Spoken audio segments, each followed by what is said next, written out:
place today. The 126th meeting between Army and Navy.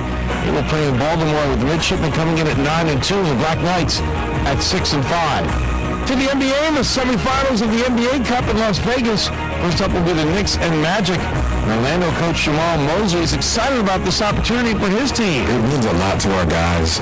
They are so locked in and focused on, one, the camaraderie and chemistry that they're building through this experience, but just also knowing the stakes that if you win it.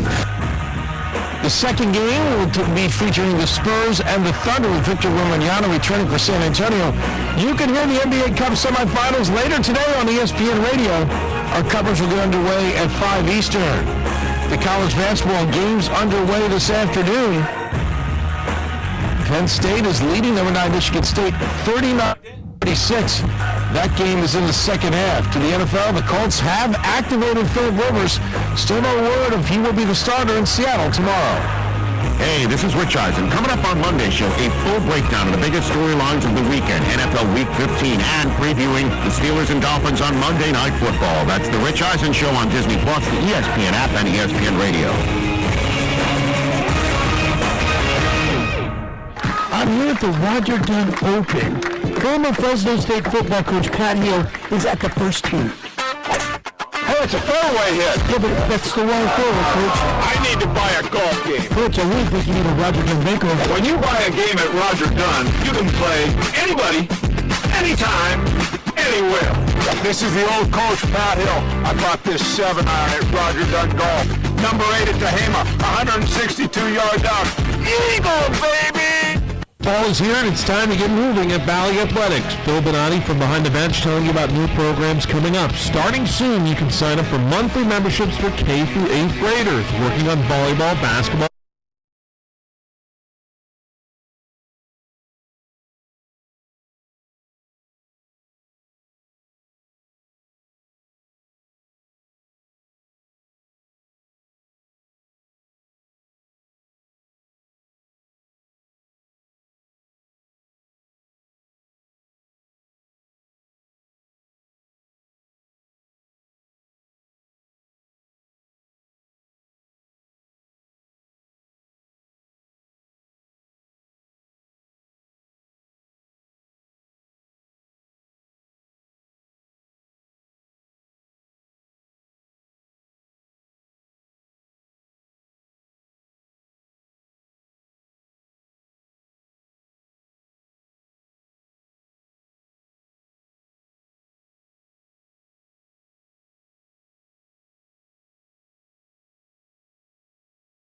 As the official suit provider and proud to serve our community for over 20 years. Score our unbeatable deal. 3 suits, 3 shirts, 3 ties, 3 belts, 3 pairs of socks, and 3 hankies, all for just $399.99. With on-site tailoring and same-day service, you'll walk out ready to win the day. Visit FresnoSuitOutlet.com. Congrats, Coach Tedford. It's cold outside. And a good thing, Donald P. Dick has 5-year free financing on a new Lennox system. That's 0% financing and up to 30% energy savings. This isn't a system with cost. It pays. Get 54 years of experience, 12 People's Choice Awards, and Lennox, the best-selling system in the Valley. Affordable, high-quality Lennox. And 5 years of free financing from Donald P. Dick. Call 255-1644.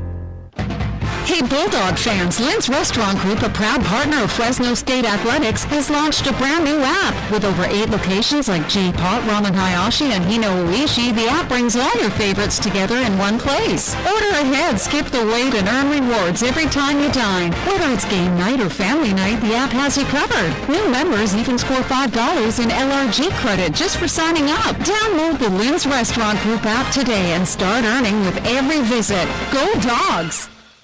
We started like you, a small team with a big dream to serve the Valley. 20 years later, FFB Bank is still proudly backing businesses across California and beyond. We've learned a lot about what it takes to grow, and now we're using that experience to make things easier for you. With our Switch and Save offer, we'll cover up to 90 days of payment processing, provide no-cost equipment, and offer competitive rates so your business can keep more of what it earns. And behind it all is a local team that truly understands your goals and is ready to help you reach them. Make the switch. Save with FFB. Visit ffb.bank to get started. Member FDIC, Equal Opportunity Lender. Say Southern Recipe Pork Rinds. Southern Recipe pork rinds are the bold flavor crunch you crave in a no-carb snack. Crush them in keto-friendly recipes for an extra collagen protein kick. Yep, Southern Recipe pork rinds have 0 carbs, naturally gluten-free, and loaded with collagen. Get your crunch on at southernrecipe.com/radio today. We're up in 7. All right.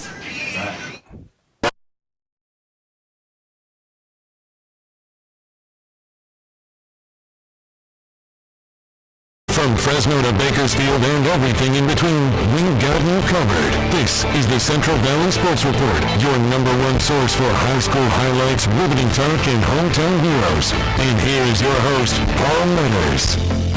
All right, welcome. Happy Saturday morning to everybody out there. This is the Central Valley Sports Report on 1430 ESPN, and I'm your host, Paul Metters, live from First String Sports, where I do my show every Saturday from 10 to 12.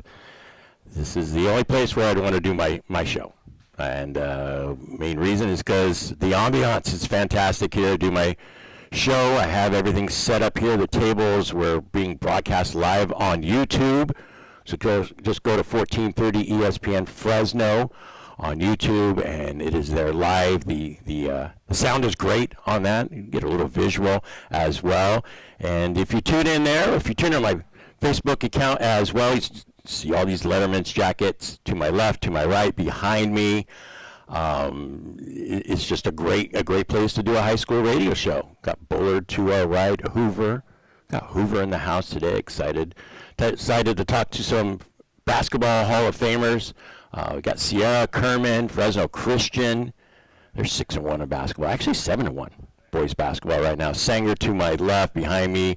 Some Clovis schools, Clovis High, Clovis North. So this is the only place where you can get your Letterman's jacket configured. Never fails. Every time I do a show, there's people getting their Letterman's jackets hooked up. So, yep, come on down here on Blackstone Avenue in between Sierra and Herndon. Lots more stuff here. Obviously, it's a sporting goods store, too, so all your sporting goods needs as well. Well, guys, this is the last show of 2025. We're coming back hot next year, January 3rd, so no worries about that. We're finishing the school year. But last show of 2025, can you believe it? I'm taking the next 2 weeks off. It's my Christmas break. So we're contracted for 40 shows throughout the calendar year. So this is show number 40 of the year. And it's kind of a wrap-up show. I'm going to have some guests in the house. So I did mention Hoover basketball.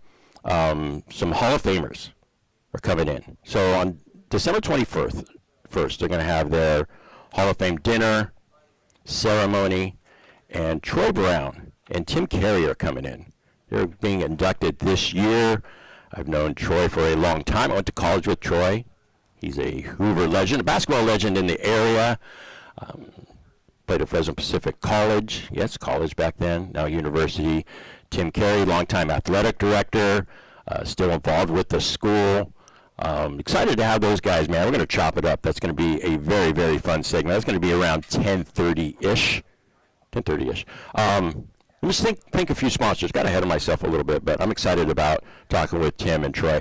I want to thank Clovis Stone Masonry and Landscape Supply for sponsoring the show, located on Sunnyside, just south of Herndon. Also want to thank Elite Performance Center, Fresno County Superintendent of Schools, and Raw Farms, who sponsors our 1430 ESPN Student Athletes of the Week. So I mentioned last show of 2025.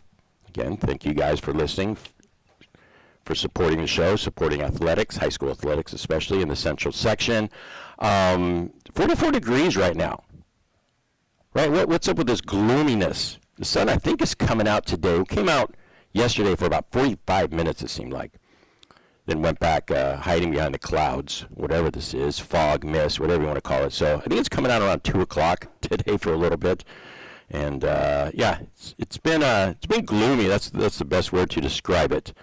But a lot of good action tonight. There are 3 Central Section Championship games tonight. There was one last night. Did I say Central Section Championship? Central Section teams playing in the state championship.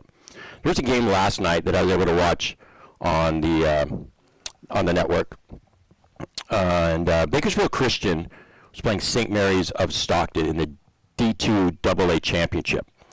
I went on Phil Bonatti's show yesterday saying that Bakersfield Christian had a really good chance of winning that football game.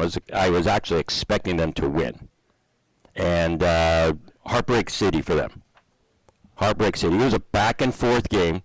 We're playing catch up a little bit. They actually had a chance to take the lead with under 2 minutes left. They had first and goal from the 5, down 27-24. Ran a couple wildcat plays that didn't go anywhere. Ran a fade that was incomplete, then lined up for a field goal and missed it. So they tried to tie the game, force overtime. Obviously, I think there was like 140-something left in the game when they tried the field goal. And their field goal kicker has been amazing all season. Kicked a 40-yarder earlier in the game. So the season, unfortunately for Bakersfield Christian, came to an end. Their perfect season. Darren Carr and his brothers did an amazing job. They were all there at the game, obviously. Dave calling plays. But great season for them. Got moved up to the D1 single A bracket in the central section and won the whole dang thing. And right, those are the moments in life that you remember for a long time. But a great season for Bakersfield Christian. All right, so later today at 3:30, kind of an odd start time, man. I wish Central East was playing later in the day. Would have had a chance to go to. They're playing Pacifica Oxnard, who is 15-0. They are undefeated this season. This is the D1 Single A final. It's going to be played at Saddleback College. And last night's game, gosh, the fog, in the Folsom game, the fog was just blanketed all over the field. So I don't know if that's going to happen tonight again. Pretty wild. I think we're still in a fog advisory here in the Valley. So I don't know what the temperature is going to be like. I don't think it matters that much because you guys know how much of a roll Central East is on this season, especially right now. Check out these numbers really quick. What do you think these numbers mean? 56, 50, 46, 61, 46, 56, 53, 70, and 55.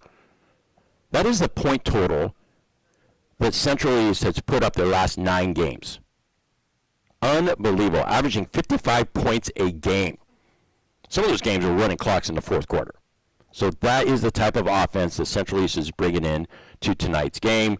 Jelani Dipple, the quarterback, having an amazing season. Do you guys know that he's leading the state in passing yards and touchdowns? Over 4,200 passing yards, 56 touchdowns on the year, leading the state.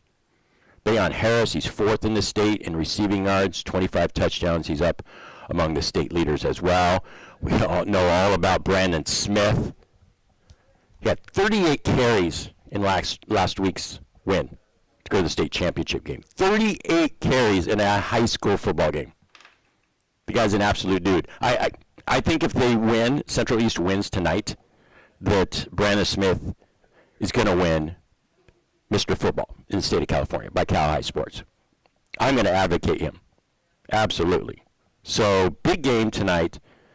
Pacifica Oxnard, 15-0. I can kind of compare them to Pittsburgh of last week, the Central beat. But not as talented. I think Pittsburgh is actually more talented than the Pacifica team. They played each other in 7-on-7 during the summer. And I think a lot of you guys know my feelings about 7-on-7. It's not real football. Right? There's no pressure on the quarterback. Things are a little chippy between those two, so they're very familiar with each other. Now it's big boy football. You put on the pads. You're scheming. Right? It's a different game. So they're familiar with each other a little bit. But it's going to be a good game. 3:30 again. You can watch on the networks there. I'm going to be watching it on my phone or my iPad.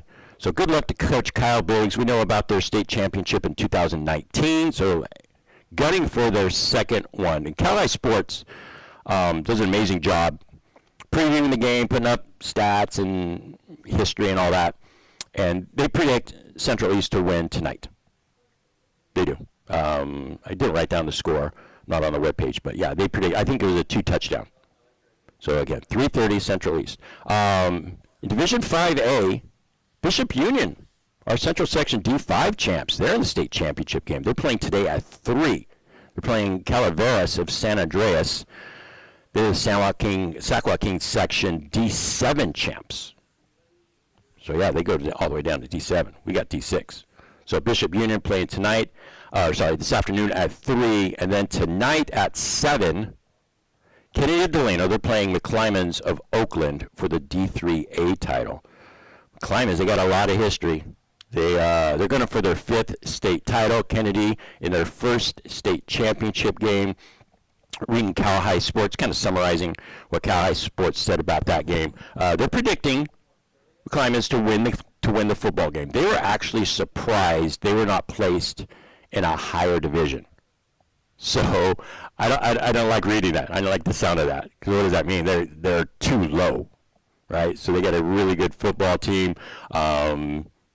But Kennedy, they can slow down the football game. They have a wing T offense.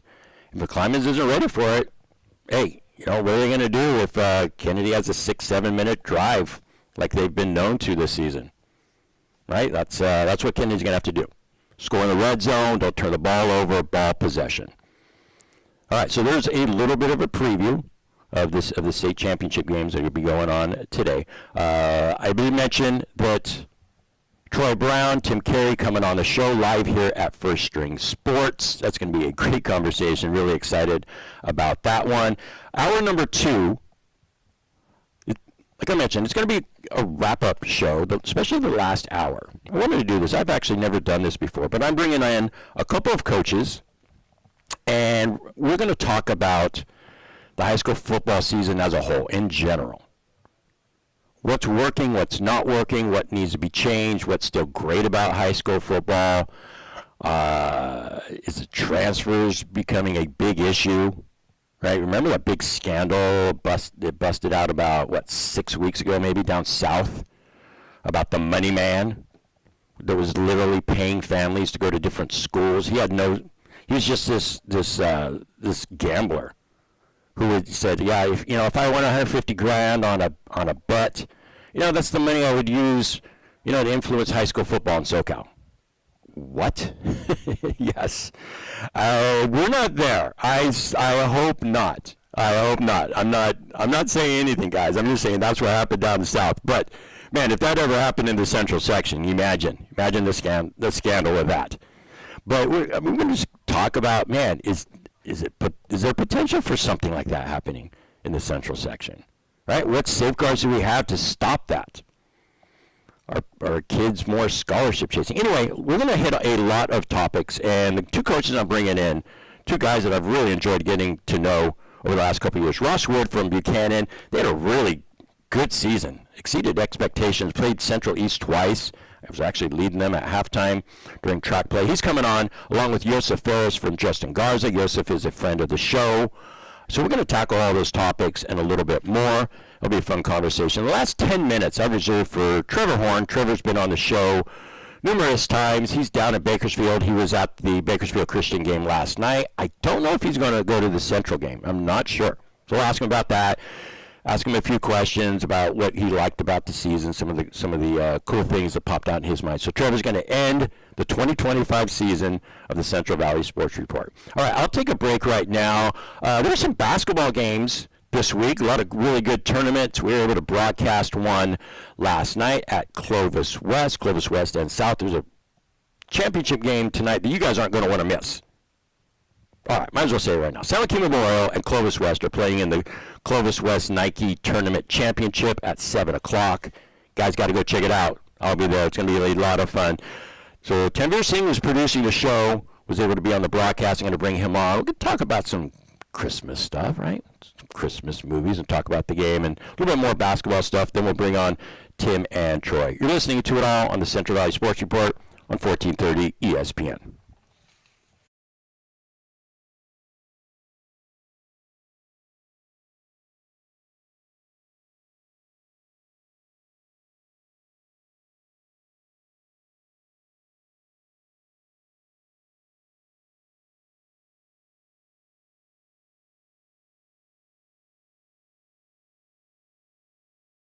Mondays? Heck yeah, we do. It's Major Wager Monday Night Football, only at B&Ed's Victory Grill. Come bet on the game and win with 1430 ESPN Fresno.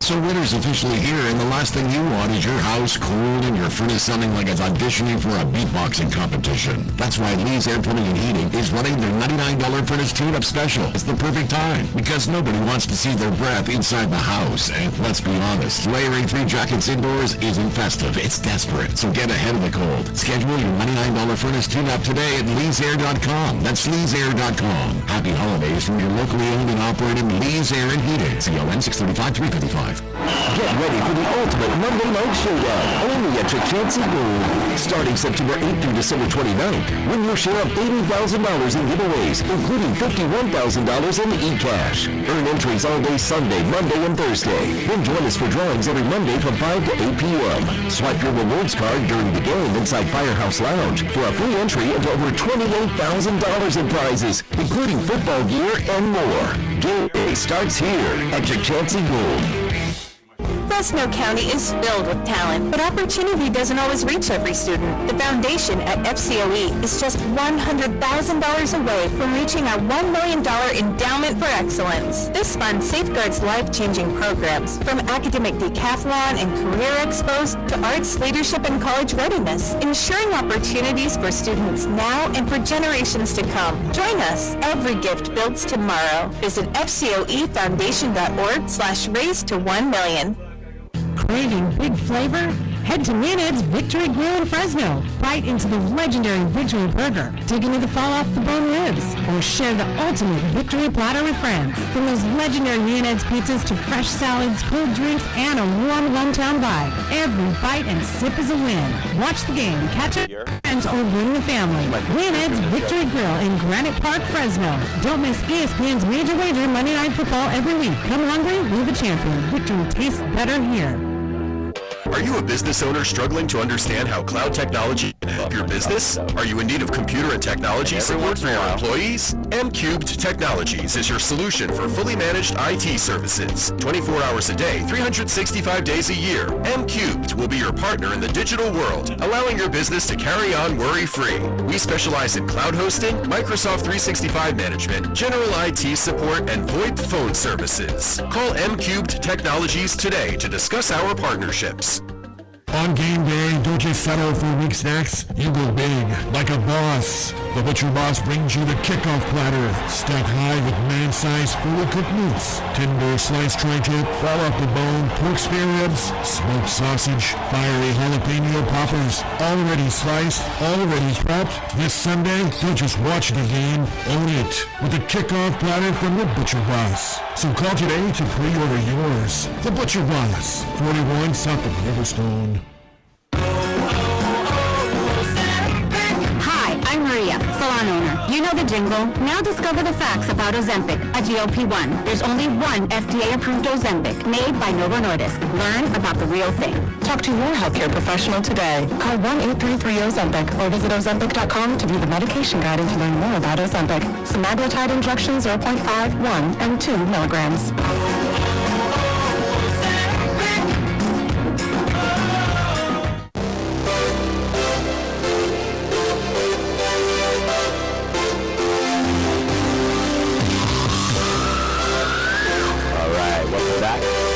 Sports Report. I remember hearing that song for the first time in junior high. And I was like, hold on, this is a rock song and they're using keyboards? You can't use piano/keyboards in a rock song. So that changed the tide, I think, at least for me, with rock and roll and keyboards. And then you go back and you listen, oh my gosh, there have been rock bands, obviously, Boston and them, that have used keyboards in the past. So with that, I distinctly remember that, walking back from junior high and hearing that song. But anyway, little nostalgia. We got some nostalgia here coming up after the break with a couple Hoover Hall of Famers. Tim and Troy were just in here right now and chopping it up a little bit. That's going to be a fun conversation. But before we hit that, we got a lot of basketball stuff that's going on right now. This is a season for tournaments. And the big one at Clovis West has returned. 8 schools this year.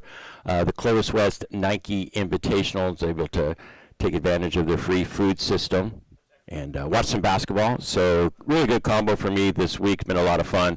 I know the Andrew Bedoya Holiday Classic is going on in Dinuba, and that's old school, man. And what I mean by that, 16 teams in a bracket, right? Most of the tournaments now are pool play and right matchups and tiebreakers and all that stuff. But give me an old school bracket, right? 16 teams. You win your first game, you're in the winners bracket. You lose your first game, can't make your way to the championship game, right? Go to the losers bracket. So that's happening down in Dinuba. There's some games at CVC as well. So tonight, Kingsburg and Tulare made it to the championship game. I believe it's at 7 o'clock. Kingsburg defeated Dinuba in the semifinals. Tulare defeated CVC. So that's going to be a high-level basketball game, man. I think Kingsburg's a top 10 team in the central section. Tulare might be. It might be one of those bubble teams. Very athletic team. Kingsburg beat Clovis West this year. I know Jace Kellogg wasn't playing, but still a great win for Kingsburg. I did mention the Clovis West and San Joaquin Memorial Championship game tonight. I know that one for sure is at 7 o'clock. And we broadcasted the south of Bakersfield last night.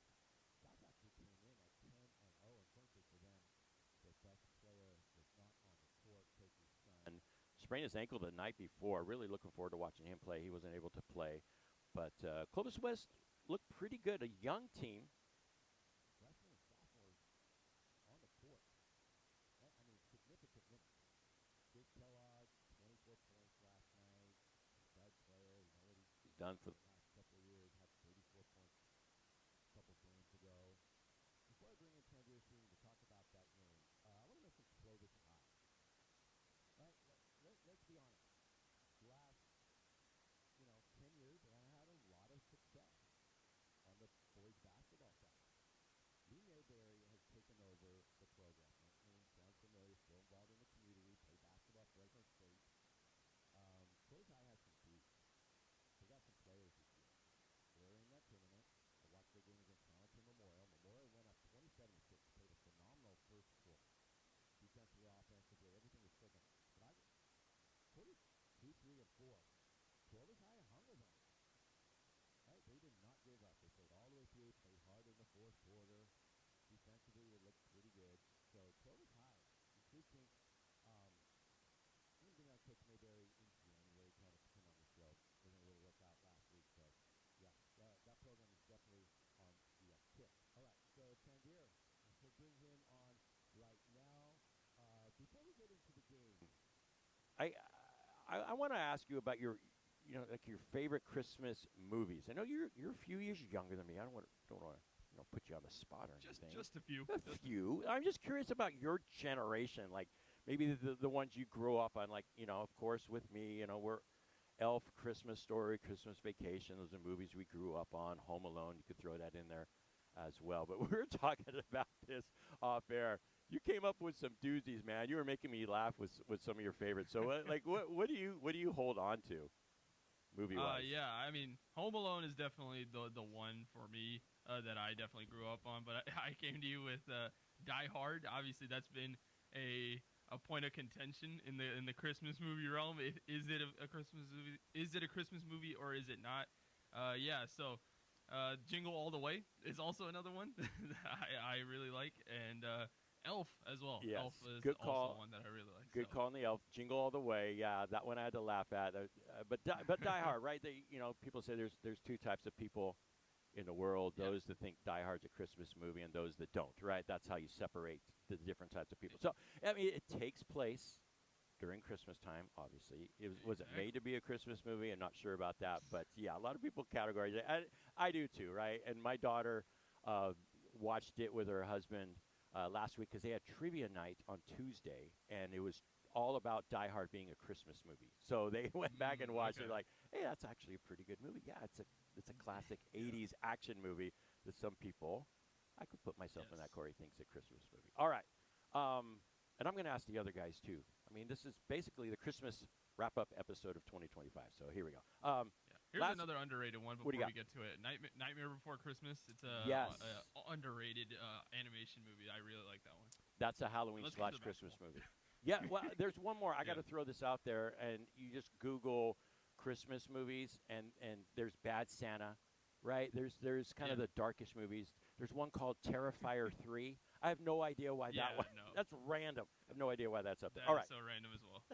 So you sat to my left watching last night's basketball game. You did a great job with some stats. So what are some things about watching Clovis West boys basketball last night that stuck out to you? I really liked, there was a really good duo, in my opinion, in Jace Kellogg and Hunter Bradford. They were really connecting well, especially in the second half. Jace Kellogg obviously being the point guard, being able to run ISO ball whenever he wants to and get to the bucket. And I think that's something that can really propel a team forward, especially in basketball. And I think he's certainly a guy that can do that. He had 24 points last night, 3 rebounds. He had 5 steals, so he's doing it on the defensive side of the ball. Yes, he had a little bit of that a cut issue on his thumb that took him out for about 4 minutes, but otherwise, Jace Kellogg really played well last night. But I really liked how Clovis West was able to break down the perimeter pressure of South Bakersfield. Obviously, South Bakersfield not playing full court press. That allows them to just intake pressure, but Clovis West was doing really well in breaking that down, especially in the second half. Because it was affecting them in that first quarter. Yeah, I agree. And Jace Kellogg, have you seen a better Euro step at the high school level, right? Like in it was person? Beautiful. And you could tell he works on that stuff. For sure. I mean, just the angles he was taking were very impressive. I agree. All right, would you? We were really rooting for Bradford. You were rooting for the double-double because he needed a bucket, and he missed one late for the double. Yes. I wanted him to get 20 rebounds. He had 16 with 2.5 minutes left, so it wasn't out of the question. I think what the score end up? For sure. 63-47. Does that sound right? Yeah, something around that. Okay. Yes. I'll check it out. All right. So I'll double check that. Yeah. What impressed you with some of those young guys? I know Castro, the freshman, had a couple early dunks, Yes. right? A couple nice rebounds and putbacks. So a young core, right, with Jace Kellogg. But what did you like about some of those young guys getting those minutes? Yeah, I really liked Castro. I thought he had a very impressive athleticism to him, especially at he's a freshman, I believe. Yep. And Clovis West beating South 63-45. There you go. That is definitely due to the fact that it wasn't just Jace Kellogg. I mean, you had, how many was it? 8 scorers on this team, and all of them contributed to the lead ballooning because of their defense as well. I think the interior defense of Clovis West was working really well. The pressure was really getting to South in that second half, especially on the perimeter. They were picking them up full court and really emphasizing the defense, especially when we got to the latter stages when it was about a 4-point lead and South were just not able to hit the same shots that they were in the first half. I agree. They smelled blood on the water, did Clovis West. They took advantage of that late in the fourth quarter. Hey, good job by you. It was fun sitting next to you, watching that basketball game, and the stats definitely helped, man. They bring a different element to the game we're able to share with people listening. So good job by you last night. We're going to take a break, and we're going to bring on Tim Carey and Troy Brown, Hoover Basketball Hall of Famers, coming up next on the Central Valley Sports Report on 1430 ESPN. There's only one. West Coast? West Coast Exhaust and Off-Road is getting you ready for the season with a $100 alignment special. And every alignment includes a free suspension inspection to keep your vehicle rolling straight and riding smooth. For 20 years, truck and car owners have trusted a crew that truly loves what they do. From tune-ups and oil changes to exhaust work and full custom builds, West Coast Exhaust and Off-Road has you covered. In Fresno, just west of Shaw and Brawley, or online at westcoastexhaustoffroad.com. Don't forget to check out the 5-star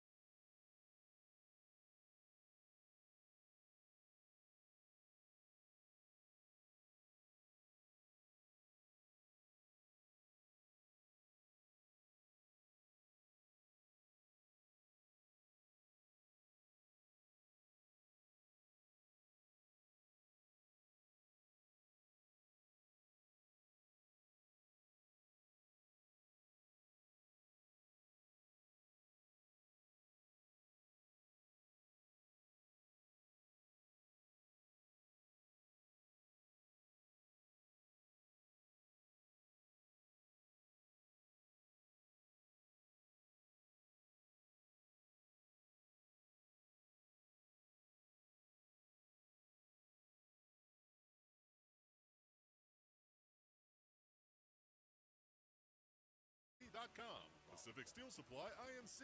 Premium products delivered on time, every time.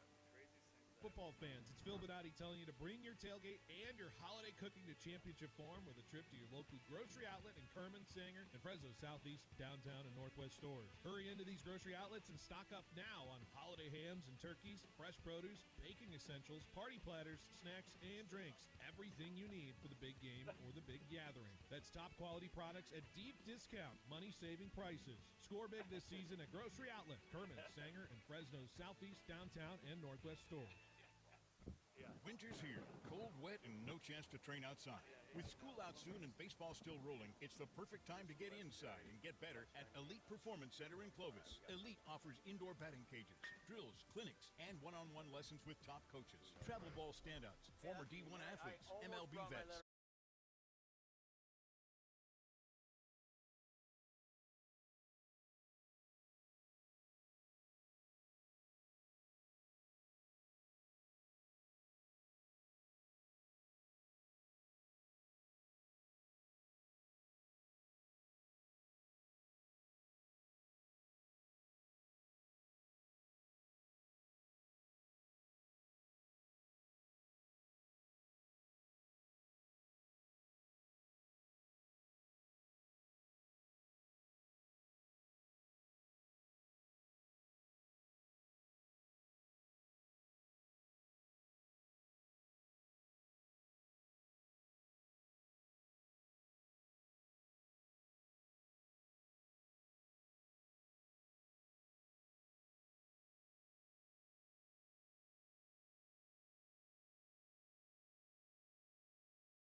Present the Rally Sports Report at 1430 ESPN. This is going to be a great conversation. Excited for you guys to hear it.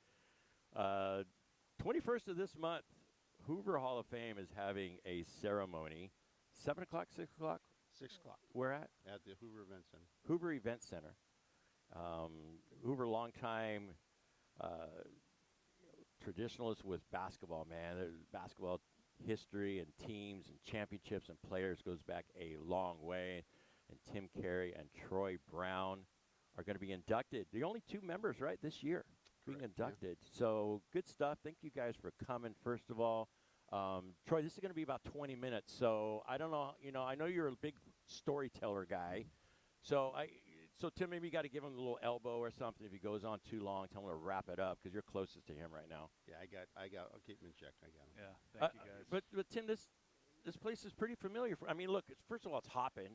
Look at all these people here at First String Sports. But you've been here before, right, for a couple of reasons? Yeah, I've been here quite a few times, and luckily for me, I get to come in and do work and still see my son while I'm working. So, since he get to watch him right now doing busy stuff. He's got a pair of scissors right now. He's cutting something, so he earns money cutting paper. Apparently, cutting paper. That's what they do with the retail manager. Got to cut the paper up on a Saturday morning. So. I'm curious, Tim. Now that you're going to be inducted into the Hall of Fame, your wife is in the San Joaquin Memorial Hall of Fame.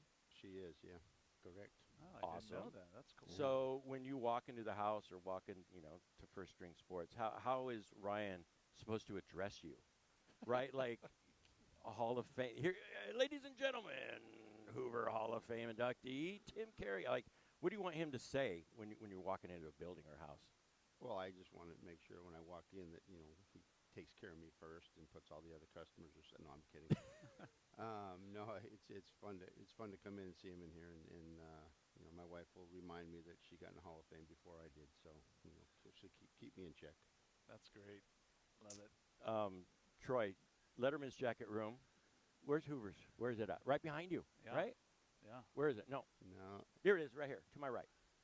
To my right, down here. Hoover Pates. Did you get one of those? You have one? You know what? I don't think I ever got a Letterman's jacket. I have no idea why. I don't recall it. I remember other people. My wife's Letterman's jacket is still up in the closet somewhere at home. Karen, a lot of people know Karen Murray from Yeah. the day. You don't. Okay, it's never too late. Yeah. So I What could buy it size now. would you have to bring out for you though? I think it's a little bigger than my playing weight. I think I played at 185 pounds. I think right now I'm about 235 on a good day after a good workout. Sure. So that's where I'm Ryan can help him out. There you He'll go. fit him. All right, it's never too late, man. Yeah, I think that's a good idea. All right, are you? You're not 60 yet. Are you 59? I am 58. You're 58, Thank so you're you not for yet 50. aging me. I appreciate Well, it. I mean, 1985 grad. We could do the math, yeah, but I I'm was just 17. saying. I was 17 when I graduated. I was a youngster. You were a youngster. Yeah. All right. I was just gonna say, 58-year-old man buys Letterman's jacket, walks in for not? first string sport. Why not? Let's make that a thing. I think that's a good idea. I just want the 85 rates. I don't know what that was. It was probably $32 back in the day. I'll take that. We'll talk to the I don't manager. think First String was in business in '85 when they did, so it's a free We can jacket. look that up. Yeah, free jacket. All right. I'm curious how you guys found out. Obviously, a lot of great teams in the past, a lot of great players for you guys to be inducted. It has to be a phenomenal honor. Obviously, Tim, you're still involved with the school. Troy, being coaching and playing after your time at Hoover. But Tim, how did you find out you were going to be inducted? Phone call, email? Yeah, Coach Archie gave me a call. I was out getting ready for an elementary cross-country meet or middle school cross-country meet, and he called me up, and he's just like, hey, big time. we got to talk. And I said, all right, what's up, Coach? And he says, I want to let you know we're going to be putting you into the Basketball Hall of Fame.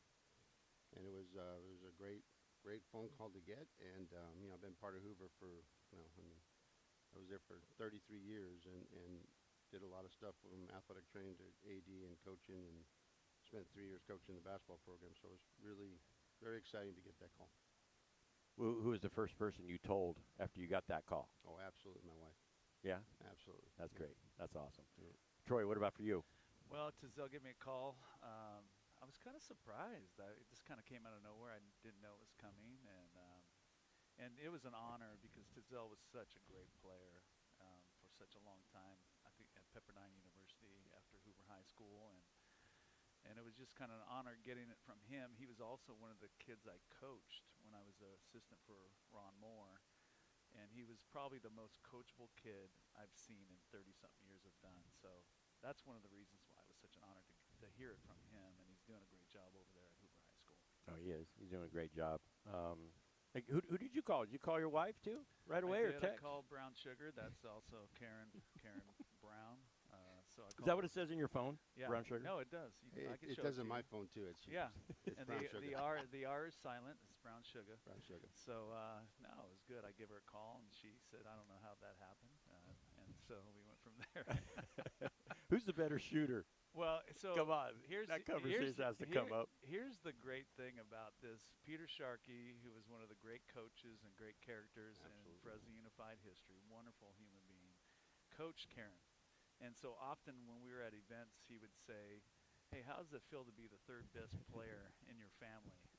Because Karen played professional basketball in Amsterdam. My daughter played at Arkansas State, and I went over and played at Fresno Pacific. And a lot of people think I might be the fourth best player out of 5 in my family. So I heard that a lot, so it was good. It was fun. Tim, so you started off, is it true? Help me out here. You started off, obviously, you're East Coast guy, right? Made your way to California, Fresno State, and then got involved pretty quickly at Hoover as a trainer, athletic director? I actually, my best friend was going to Berkeley as doctorate in chemistry, and I figured, I'll apply for some jobs, go out to California for a year or two, and I got hired to be the athletic trainer through St. Agnes at Hoover for 25 hours a week and $500 a month. So we loaded up my pickup, we drove out here and started doing that. So I was the athletic trainer for 12 years, and took over as AD and did that for 16. And in the middle of all that, I was coaching and started my coaching with Scott Blackburn, assisting him with JV basketball 1 year, and then I took over the freshmen for a couple of years. I was fortunate enough to coach Matt Kemper, Mike Urata, and Todd Earnhardt, that whole crew that went on to should have won the Valley Championship. Ran into a buzzsaw of Clovis West with, a little questionable. But no, it was great time, and then I got to coach the girls lacrosse program for the first 13 years doing that. So did an amazing job with that. I mean, that's for another segment one of these years. Is how you brought lacrosse, brought a lot of championships and notoriety, and National Coach of the Year, I think. I did get National Coach of the Year. Yeah, that was pretty cool. That's awesome. Troy, right? You're a Hoover guy through and through. Elementary. You're not a McCardle kid or anything. Where you? What were you? I was at Eaton Eagle, which is right down the street from McCardle. Okay. So I grew up. I actually came in the 4th grade there, and I started hooping over there. At were those courts right there? Those same courts right there off the street? They're still there. They're still there. My mom lives down the street still. So, and I teach adaptive physical education over at Eaton right now. So it's kind of cool. That's awesome. Yeah. So then junior high, Ahwahnee? Junior high was at Ahwahnee. Right. And then we actually were bused to Roosevelt back then. There was no 9th graders at Hoover High School, and then we came back into Hoover my sophomore year. So we really didn't start Hoover until the 10th grade year. And then that happened for a couple years, and I think the Bullard kids went over to Edison, and we went to Roosevelt, and then it came back where they just let everyone go to their home school. I think it was my first year at Hoover was when freshmen were back at Hoover. Yeah. All right. I didn't know that. News to me. All right. What are some cool memories? We chatted a little bit off air especially about the gym, right? The original gym. What's it called now? Is it West? The West Gym. The West Gym. The original gym. That's what a lot of people remember back in the day. What are some memories that pop into your mind? You'll probably be asked this at the Hall of Fame ceremony, but what are some memories that pop when you think about that gym and the games played there? Well, I still remember I probably collided into that wall multiple times during the game. I mean, it literally was the baseline, and then the wall was probably about 3 feet. Not even. Yeah, it might not even been 3 feet. But you had size 13 feet. You were against the wall and inbound. Yeah, so to hit that over and over, and if you're athletic enough where you can get up there and to land was probably about a foot, and then you ran into that wall. It was every time when you went to the rim. I think that's why I went baseline a lot, so I didn't have to run into that wall.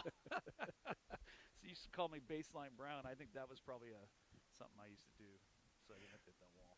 And the three-point line wasn't around when you played. It wasn't around. In fact, I went into Fresno City's gym the next year, and no one told me. I just worked out the whole summer, right? No one told me. I walk in that gym, and there's a line sitting there, and I go, oh, my God, is that the three-point line? Because you've heard rumors of such a thing. Yeah. And I said, wow, I can get 3 points for this thing. Is there a specific game or maybe a play that you remembered besides avoiding the wall and breaking your arm?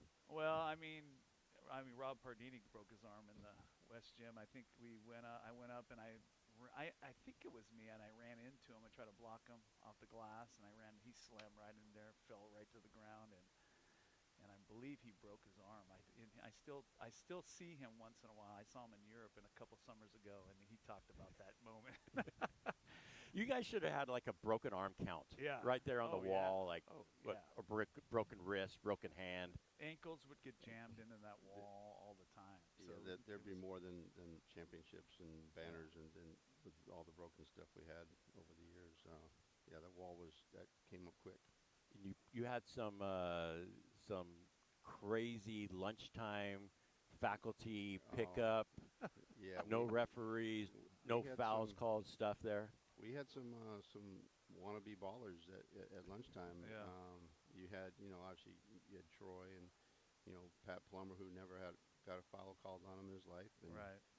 Don Robinson would sit in the corner and just bury threes all day like it was nothing. And even Don Bolin would pop in early on, and he'd come in, he'd hit a three and just go up in his office and come back and hit another three and go do some work. And Rick Lyons and a whole bunch of them. We had some fun time at lunch for years playing there, and some great games. But that gym was really special. I mean, it was nothing like it. when that place was hopping. You know, it's like in the early '90s. You know, a couple of games I remember very good, but like playing Edison when Mike Pemberley was here with us, and you know, Mike was the 6'1" guard that, you know, he could shoot, but you know, Edison found out that he could also dunk, and you know, he dunked on Edison. It was an unbelievable play, and you know, the place went crazy. And then probably my favorite play was unfortunately was our kid got the brunt of it, but David Stretch, great kid, you know, he's phenomenal. Still stay in touch with him, but he was, you know, $140 if he was lucky, and he was guarding Terrell Woods.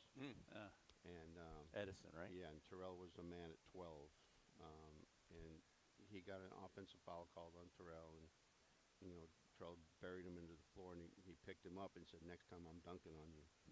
And David, you know, eyes got real wide, and next time down, Terrell just cleared the floor out, came down, and he threw it down on top of David, and David came off the floor and Ron said, "What happened?" He goes, "He told me he was going to dunk on me, and he dunked on me." So it was pretty funny. But I still hear it every day as Ron getting your attention during the game when he would hit the bleachers with his heel. He'd smack it. That's when you knew it was serious. You know, that's when the kids would turn. Gotcha, coach. You know, they heard it, and so I tried that when I was coaching. It didn't have the same effect. They're like, whatever. Troy, some of those things resonate with you, right? I mean, Woods dunking, like, how loud would that gym get sometimes? Well, I mean, games? I'm going to tell you right now, one of the great rivals back in the 80s was Hoover Edison, and Edison had an amazing gym, and so did we. I mean, they would turn back. That JV game was completely packed every time you went. So that was kind of cool for the JV players. I still remember playing JV basketball and seeing like Tim McDonald, you know, the great player from Edison High School. But getting to play in front of those people and then getting excited about that the next year. But yeah, those gyms were packed. And I mean, Edison High School had, I think in the 84-85 team, had 6 Division I players on the team from sophomores to seniors. Just unbelievable talent out in the Valley. And we had, you know, Greg Van Grove went to Idaho State. You had Clendon, who went to Sac State. You had multiple players. We had kids on our team that were soccer players, like Eric Wilson, who went on to play for a great Fresno State team. I think El Gorriaga, back then the top 20 soccer team. He was on our basketball team. So, I mean, he played both sports. So we had some great talent around us, and it was great memories. Yeah. When did you realize, hey, you know, you went to Fresno Pacific, that's where we got to know each other, like, you know, this basketball game is pretty darn fun, right? And you could get into coaching and, you know, play your hoop it up, right? We could talk about your hoop it up stuff as well. But like, when you realize, man, this basketball gig is a pretty good activity for me to do. Well, when I got a chance to travel all over the world, I got a chance to play all over the country. They'd fly us around when we, you know, during Fresno Pacific, you're playing all over, right? You're playing with great players and great teammates and with good coaches. And then when I left Fresno Pacific, got an opportunity to play on a lot of those hoop it up teams and travel all over the world. And I got asked to go coach over in Europe. It's all because of the basketball, right? And so that's when I realized I'm pretty lucky and I'm blessed to have a chance to play. You know, when you're 17, 18, 19, you don't think of that at all. So, but it was good. I enjoyed that. So. Tim, what do you think? Well, what do you think about this sweatshirt, man, that you brought in here to First Street? It's a one of one. Describe that thing. It's a Patriot Athletic sweatshirt. We had years ago, I think when it first started as AD, we had one of our great athletes from Hoover, Russ Smithson, wrestling. He had started up a company, and we were doing business with him. And I told him I needed a nice champion sweatshirt, and this showed up on my desk. So it's, you know, was one of a kind, and still hide in the closet, pull it out. You know, I have to kind of bury the Hoover stuff a little bit, being at the district office. Yeah, I know. You can wear it today. I can wear it today. Yeah, this is a Hoover day, so absolutely. This is a Hoover day, and yeah, so it's kind of cool. I have probably enough Hoover stuff to fill this room. What are some other cool memories, Tim, that you have of Hoover or Fresno Unified Athletics? You know, a lot of people think of the quote unquote, whatever you want to call it, the glory days when you just look forward to the Fresno Bee opening up and see the games before and see whose picture got in the paper. And heck, I remember clipping out box scores from basketball and putting them in tournament brackets, like those types of days. Today's different. Let's just put it that way. But like, what's some of the differences or some of the things that you love back in the day compared to now? I was very fortunate to be placed at Hoover, and I started there in '89, and I was 22 years old, and I was here for about a week, and I had to shave off my mullet. It was just it had to go. It was too hot. This 105-degree heat was ridiculous. But I got to work with the people that were at Hoover. With Pat Plummer, Rick Lyons, Peter Sharkey, Ron Moore.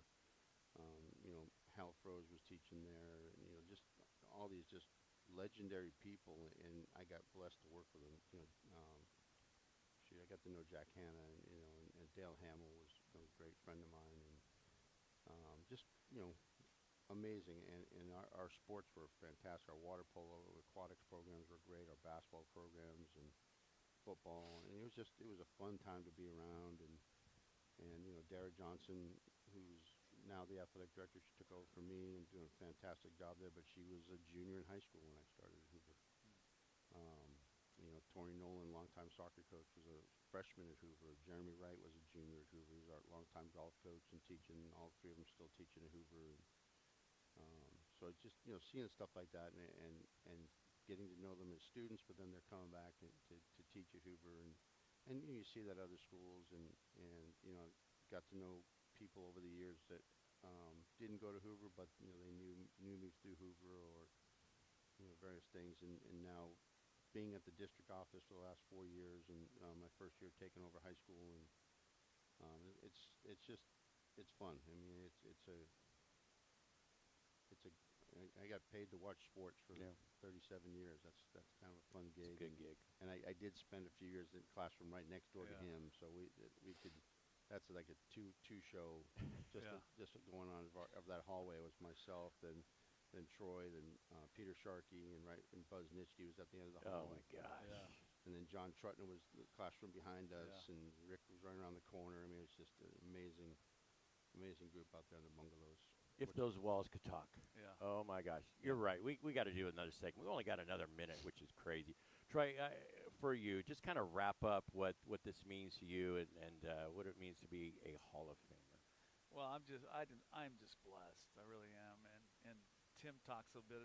I really think my best moments or my best thoughts are on the times with Peter Sharkey and Tim Carey and John Tretton at those lunches, and just learning from a lot of the veteran guys, the veteran coaches. Because as a young coach, you struggle with a lot of things, and those guys just giving you that advice.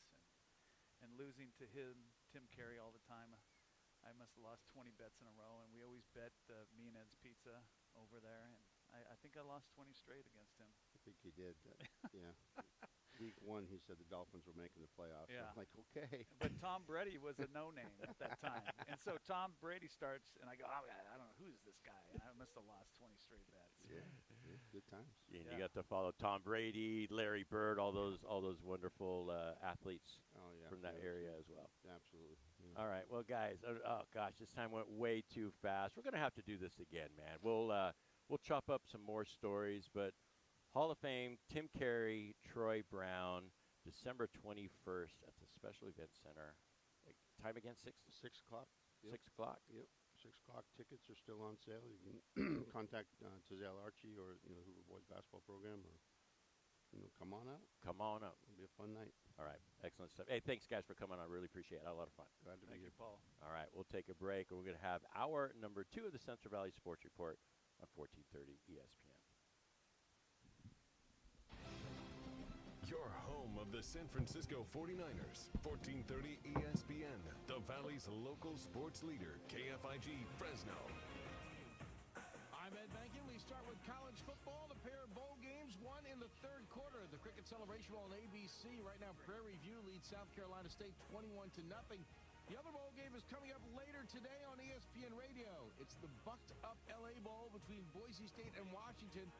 Coverage on ESPN Radio begins at 7 Eastern, and the game can also be seen on ABC. During our pregame, we'll also have the Heisman announcement. That'll be on Sirius XM Channel 81. There is still one other regular season game to be played for the 126th time. It'll be Army and Navy in battle in Baltimore. The Midshipmen 9-2, the Black Knights 6-5. To the NBA in the semifinals of the NBA Cup in Las Vegas later today. First up will be the Knicks and the Magic. Game 2 will be the Spurs and the Thunder with Victor Wembanyama returning for San Antonio. Spurs, De'Aaron Fox says that's already added extra energy for his team going into the matchup. I think guys are ready to play. Obviously, we've been missing Vic, and we want Vic back, but I do think we've been playing well. And I think what he does, we want him to obviously come out here and continue to be himself, but he just adds to what we've been doing, and I think he makes us better on both ends of the court. You can hear the NBA Cup semifinals on ESPN Radio. Their coverage getting underway at 5 Eastern. College basketball earlier today. It was number 9 Michigan State holding off Penn State in a back-and-forth affair, 76-62. Right now on ESPN2, it's number 16 Texas Tech trailing number 17 Arkansas, 87-82. NFL News, Phillip Rivers activated by the Colts.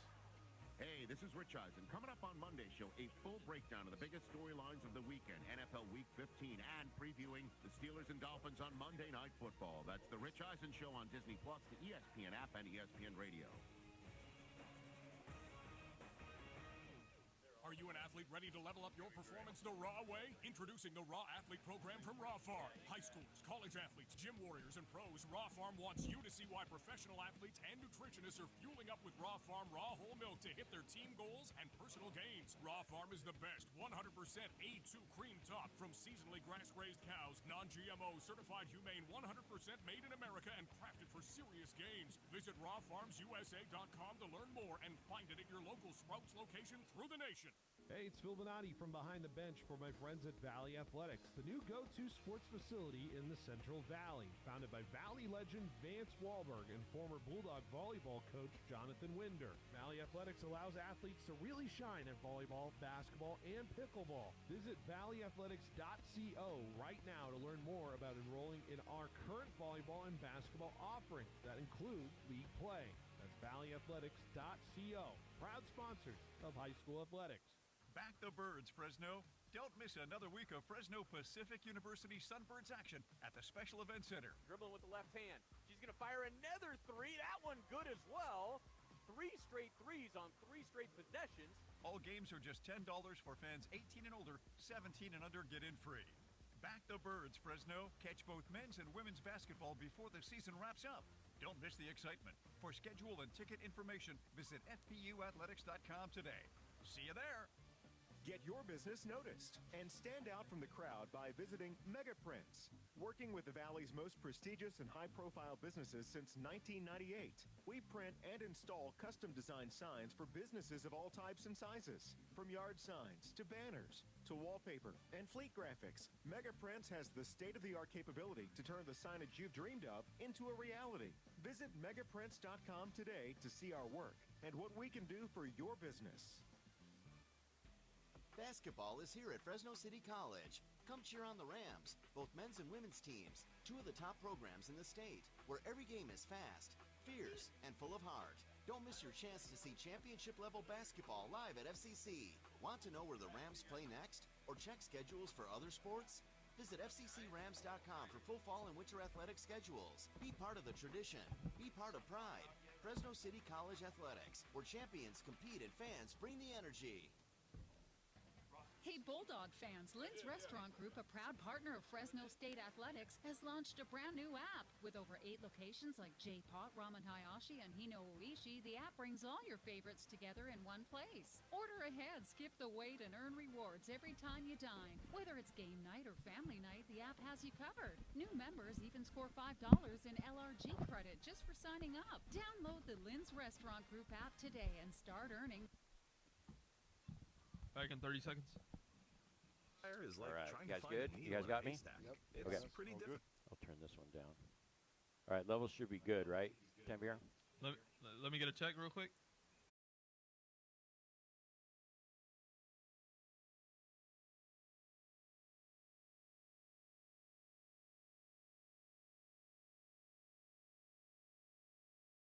Easier to find the right ones for your roles. In fact, 4 out of 5 employers who post on ZipRecruiter get a quality candidate within the first day. That's a lot of news. Joseph, I don't know if I So will how do they ask. do it? It's not on the ZipRecruiter's script. powerful But technology if I were to sends ask you, candidates who are a if great the match San for your Francisco job, 49ers you can called even you up invite and your said, we top got a choices to spot for apply. you, would So you take if it? you want less hay and That more probably wouldn't needles, be fair to head your... ZipRecruiter. Right Okay. now, you can try That's why I asked you ZipRecruiter for free. beforehand. That's right, free. At That's an off-the-air answer, huh? ZipRecruiter.com/free. That's ZipRecruiter.com/FR.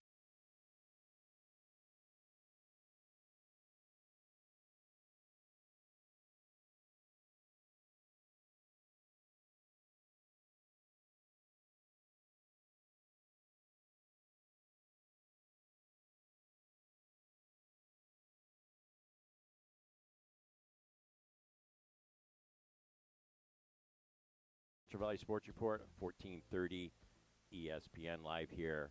First String Sports, Blackstone Avenue in between Sierra and Herndon. The last show of 2025. Days are long, right? Days are long, but the years and months are certainly short. Blessed to talk about high school sports here in the Central Valley. Blessed to call games. Hopefully you guys are able to listen to games and just hear about the wonderful student athletes here in the Central section and have really good talk. That's I like to stay on the positive side and, you know, talk about issues every once in a while. And I'm using this show as a wrap-up show, right? Talk about some of the things that went on this season, especially this last football season. So that great conversation with Tim Carey and Troy Brown from Hoover. I wish I had more time with those guys. Just wonderful stories. Being inducted into the Hoover Hall of Fame. We even talk about some of the great Hoover teams of the past, man, because that gym, I tell you what, the HIT tournament during this time was the tournament in the Central Valley, man. That thing was rocking. It was absolutely packed. So, again, congrats to those two guys. I want to turn our attention now to the football season. You know, we got those 3 state championship games tonight with Central East, Kennedy, and Bishop Union. I wanted to bring on a couple coaches, give some perspective on not only their seasons, but the football season as a whole, where we're headed, what football is going to look like in the future. I mean, just lots of stuff. Heck, in the last 4 or 5 years, lots of things have changed, kind of post-pandemic stuff. So Joseph Ferris, friend of the show, is here from Justin Garza High School. Ross Wood from Buchanan High School. I thought of these two guys would be great, get different perspective. We got track, we got CMAC, we got guys that have been in the game for a while. So first of all, thanks guys for coming. Appreciate it. Thank you for having us. Yeah, appreciate it. All right, so what are we rocking? You got your kind of your Belichick, Justin Garza, no sleeve. What are you calling your sweatshirt? I don't know. I mean, it's cool. A hoodie. If it's free, give me 3. That's what I say. You point in the catalog and take it. I talked with a producer a little bit, like just about traditions and movies. Are you guys into that stuff at all in the Christmas time? Like, what are some? You guys got good. Like, you're just kind of hanging on the couch, maybe scrolling through some movies. Is there a Christmas movie or something you gotta pop on, or what's that look like for you guys? Well, my go-to is Die Hard, but the wife says that's not a Christmas movie, so Elf's always been a classic for me, for sure. Die Hard. So there's, like I said, there's 2 types of people in the world: those that think Die Hard's a Christmas movie, Absolutely. those that don't. You're on the yes. Yeah. You're on the yes. No doubt about it. Me too. Yippee-ki-yay, Yeah. right? Hey, watch Yeah, it there. I know, that's where I stopped. I stopped right there. Yeah, I mean, Elf, I mean, the classics, right? Yeah, so for you, Joseph? it's big in our house. So I mean, as soon as Thanksgiving's over, my wife starts decorating and everything comes out, and then December 1st we have to watch Home Alone. So it starts with Home Alone, and then it slowly works its way to, Elf and Christmas Vacation is one me and the wife love to watch together. My favorite is Christmas Story. I love the Christmas Story. I don't know why. You'll shoot your eye out? Maybe it's just because it was on 24 hours when That's I was right. growing up. That's and, right. And I would just sit there and watch it over and over again, but the Christmas Story is my favorite movie. And you have young kids. Yes. Right? Yeah. And you have young kids too, right, Yeah. Ross? Yeah. Do you find Home Alone getting worse or better as you watch it? I feel like it's getting worse. It's so silly. Right, Home Alone? Or the kids love it?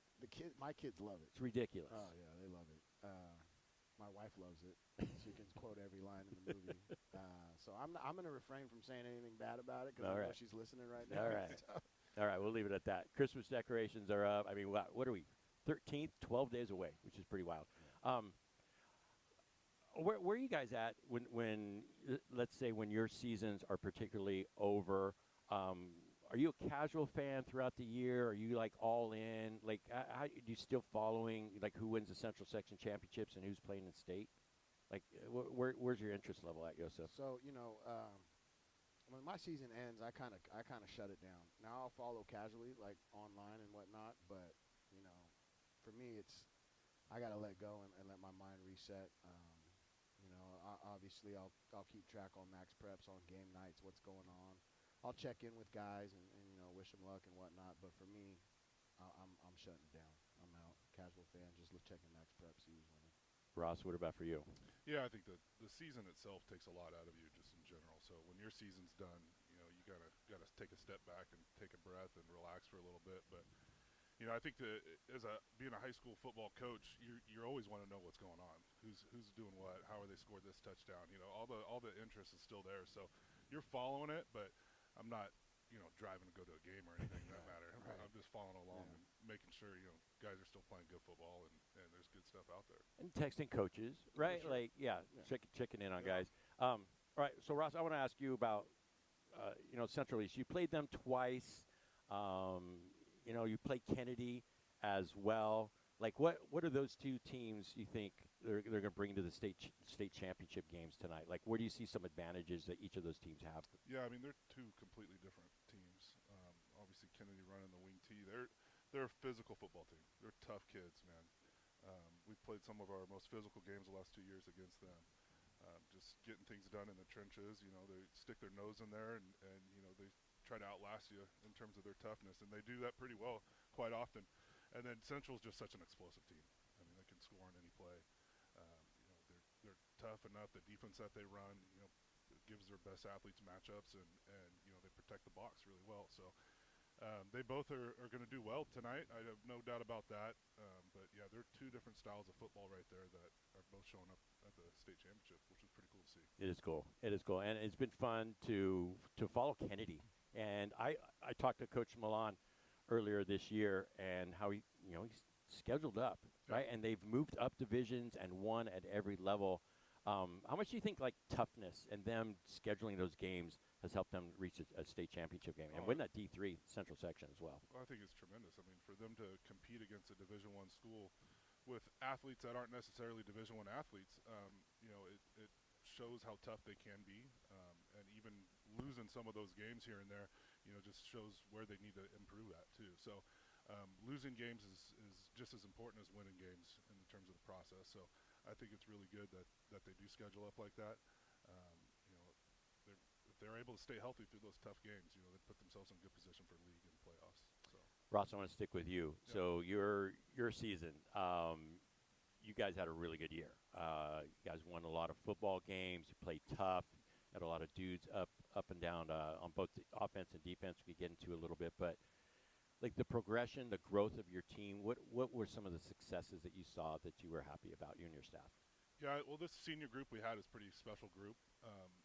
We have what we would call a younger team. We still have a lot of young guys that are competing and having playing time. But the senior group as a core was part of, a 2-8 season 2 years ago. Then moving on to 6-5, and then now 8-4. So they took this team where they wanted it to go, and that was kind of the biggest thing. As a coach, I'm guiding, molding, trying to get them, where I think they should be. But if they don't have the vision themselves, the team's not going to get there. The best leadership comes from the players. So this senior group did a really good job of tackling that and putting their arms around it. We had quite a bit of adversity throughout the year, and they didn't waver one bit. Down to the last play on games we weren't going to come back and win on. They were still competing because they like to play football, and they had their best friend right next to them on the field. So it was a really good year. Great cultural presence from those seniors that are going to transfer down to the juniors and sophomores and continue this thing and keep this thing growing. And you got a player going to Wisconsin. Yeah. Talk about him and what he brought to the team this year. Yeah, Donovan Dunmore, he's a special kid, and not just from his athleticism, his work ethic, his ability to just work and not complain and be a leader without saying a single word. There's not too many guys like that. He was a varsity player as a sophomore. A little quick story on him. So he first practice he comes up and all right, here's the kid. He's 10-6 kid at this point and running the 100-meter. And so we get out to practice and full pads are on and we're doing kickoff drill and I'm like, all right. And third rep comes around and he is hunched over, just panting like a dog, just tired as can be. And I'm like, how can this kid be this tired after 3 frickin' reps? I'm getting ready to lose it a little bit. And the special team coach, no, coach, watch this. Watch this one right here. And that fourth rep, he's beating kids down by 10 yards. He's given everything he's got.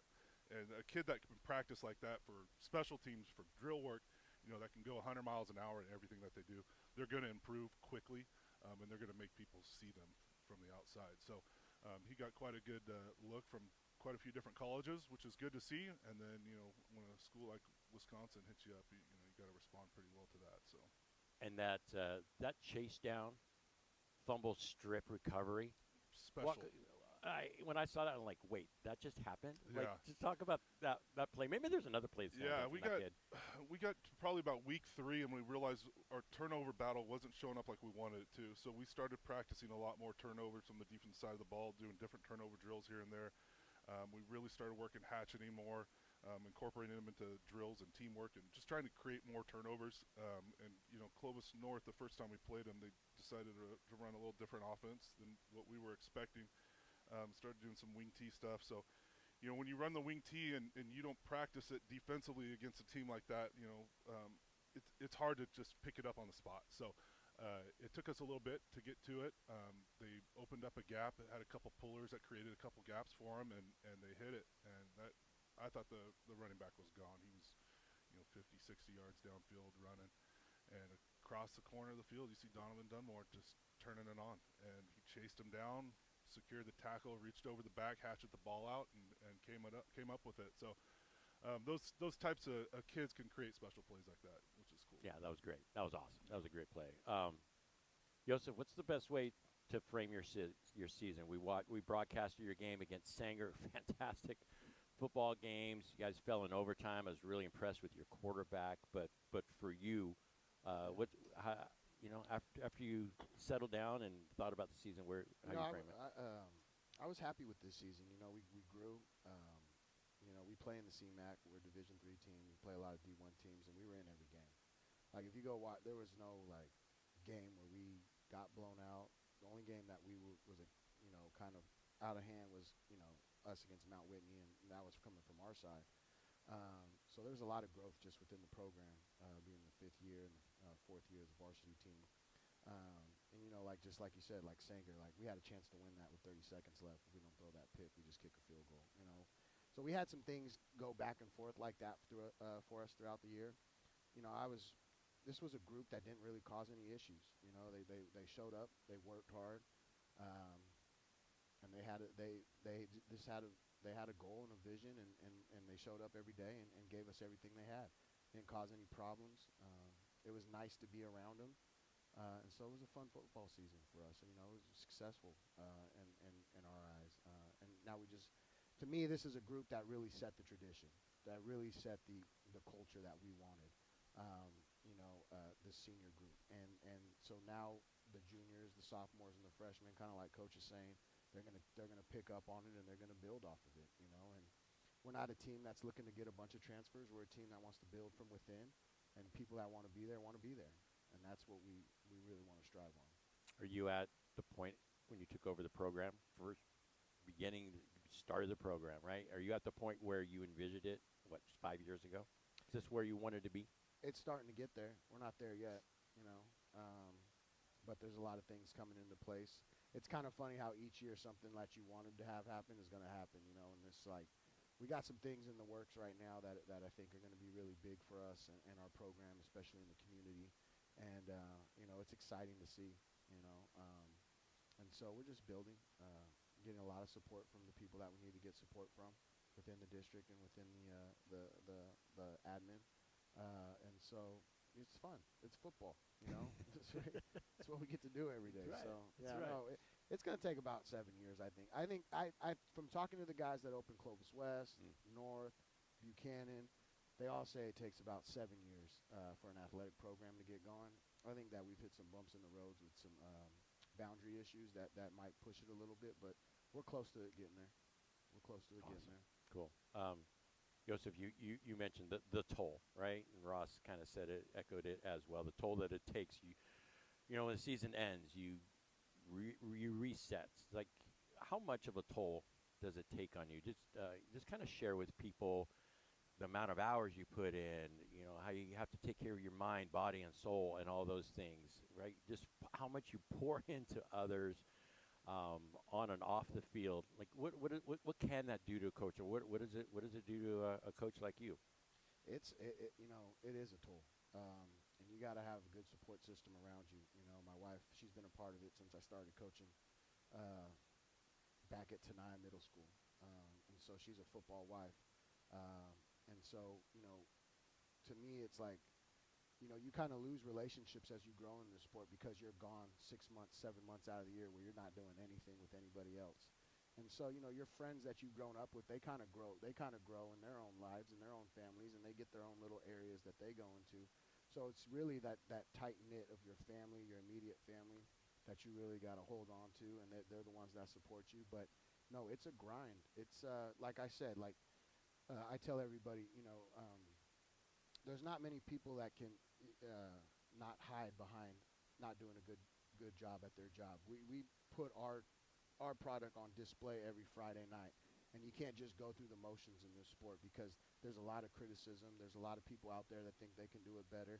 And so you have to have thick skin to deal with that. And you got to be able to deal with a lot of adversity, a lot of fires. But it can take a toll on you mentally if you don't have an outlet.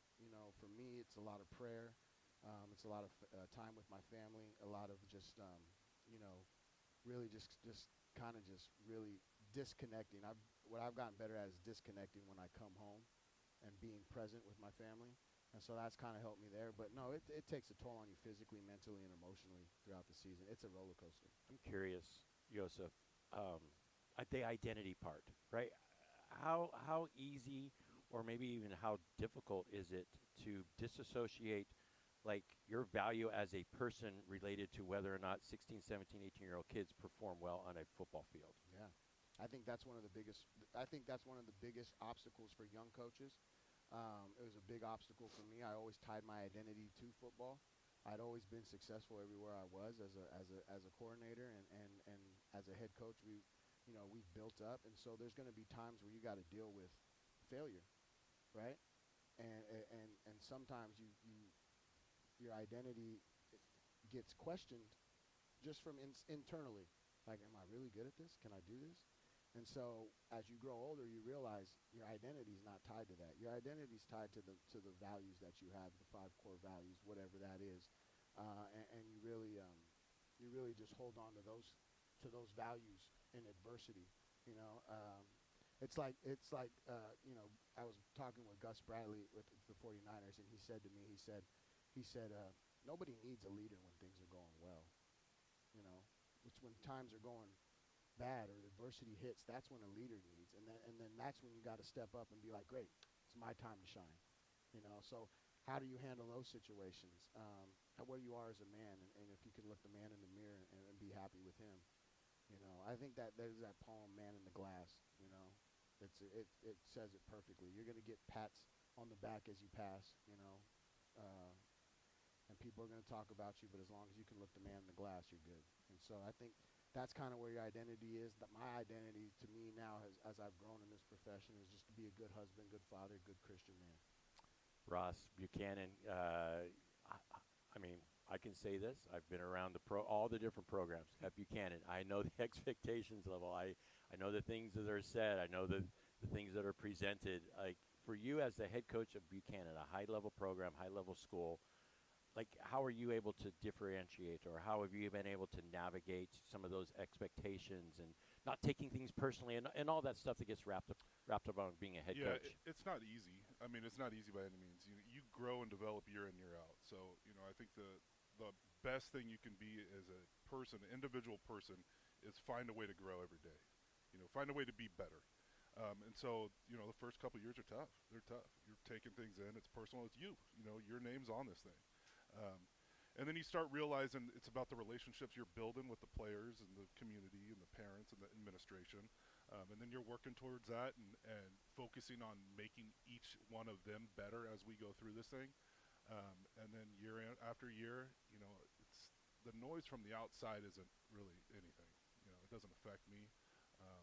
I think if anything, it affects the kids more than anything else.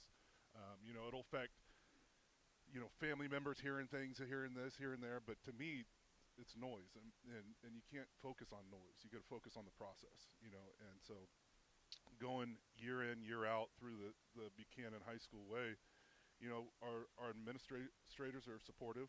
The district's a great place to be. The kids are awesome. The expectations are there for a reason. I don't shy away from the expectation. That's the best thing about it is you want to be great when you're doing this thing. So why not have the expectation to be great? We all fall short in everything we do. I'm not the best husband I can be. I'm not the best dad I can be. I'm not the best coach I can be. But I'm also, 37 years old and still working at it. And that's the process. Yeah. So each and every day, trying to get better and better. And, each season's been better for me, personally. Better balance with my family, better balance with my job, spending times on the weekend working through the process, or do I spend time with my kids, and balancing that. I feel like each year it's gotten better for me and how to figure it out, and my wife and my kids and the program itself. I mean, we're, 8-4 football team doing well and still growing, so to me it's not about the noise and the expectations. Those are there on my end as well. I don't need to hear it from anybody else. I want to win just as bad as anybody does. So, yeah, it's been good. It's been good. Good. Have kids changed? Joseph, you played at Bullard, and you coached at Bullard, and you've been around kids and coaching for a while now. As have I at a different level, but has the heart and mind of kids changed over the last 10 years, or is that noise or distractions? Like, what are some things that are the same or maybe even different? Gosh, I might be getting too old. I might be getting older now, but I do think they have changed a bit. I think a lot of it has come this look at me culture with social media and everything, and so a lot of guys really just want to get their highlights on Instagram or get a like here and there, and maybe not put the work in that needs to be done. That might have been the same back then. I guess you just didn't have social media to magnify it. But as far as like loving the game, I think there's less and less kids that are loving the game. I think some kids are picking some different avenues. But the kids that we do get out, they're going to go through the same grind and everything that those other guys did. And I think also the transfer culture has kind of taken away some of the accountability with some of these young men and their parents. They're so quick to transfer when a coach holds them accountable or they don't get their way. And I think that's changed. Back when I first started coaching and when I played, you played for the neighborhood school you grew up in, and there was no other. You went to their games growing up and you played for them and you couldn't wait to be whatever it was. And I think that's been lost.